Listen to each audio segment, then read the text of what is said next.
Excavations beneath the manor were well underway when a particularly ragged indigent arrived in the hamlet.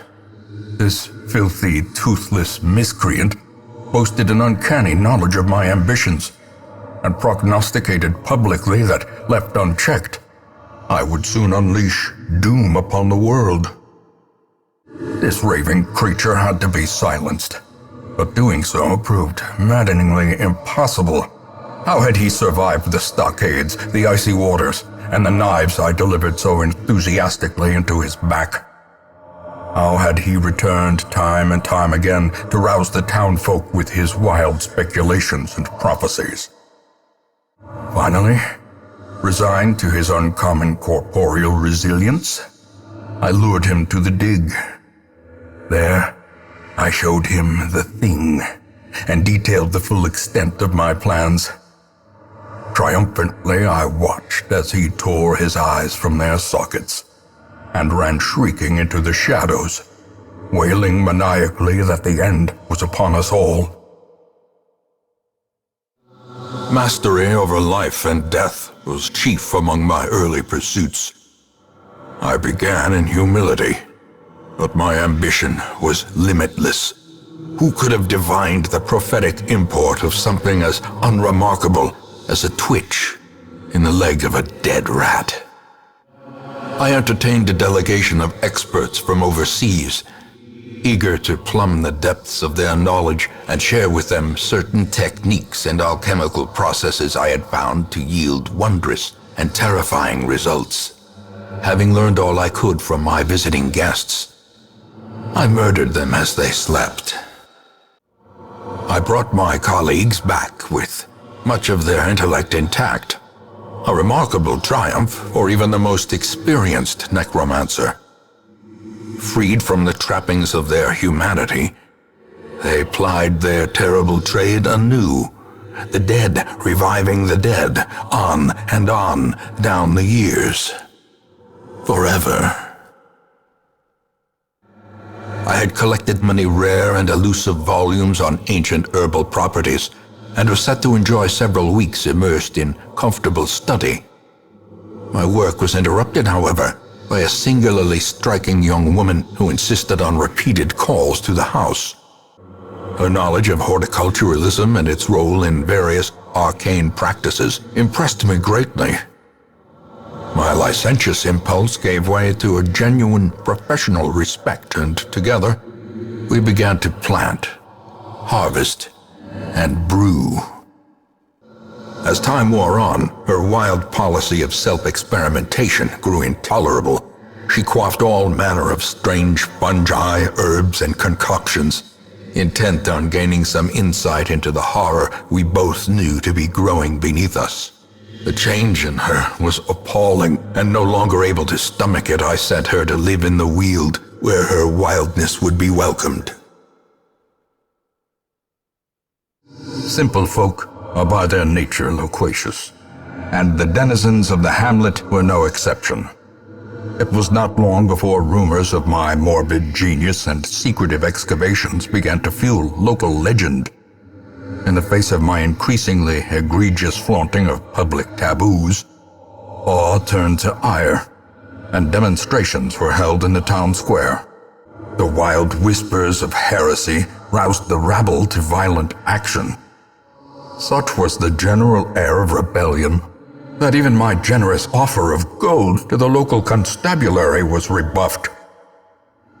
To reassert my rule, I sought out unscrupulous men skilled in the application of force. Tight-lipped and terrifying, these mercenaries brought with them a war machine of terrible implication. Eager to end the tiresome domestic distraction, I instructed my newly formed militia of hardened bandits, brigands, and killers to go forth and do their work. Compliance and order were restored, and the noisome population of the hamlet was culled to more manageable numbers.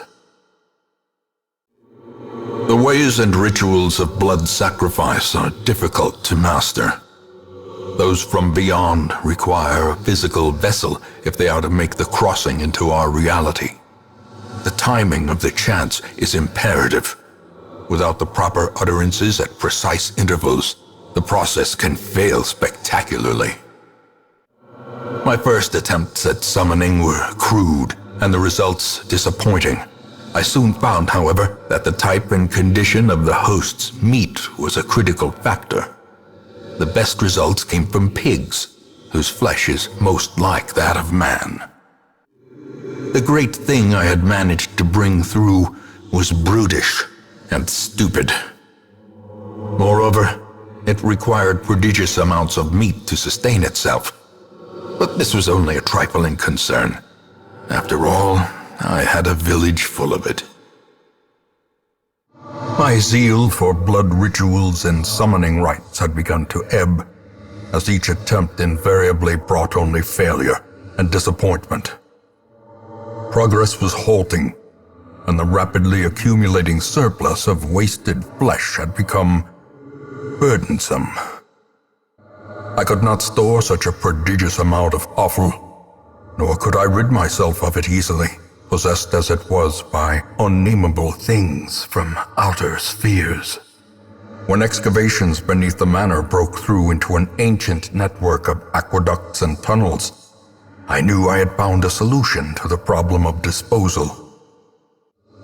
The spasmodically squirming, braying, and snorting half-corpses were heaped each upon the other until at last I was rid of them. The warrens had become a landfill of snout and hoof, gristle and bone, a mountainous, twitching mass of misshapen flesh fusing itself together in the darkness.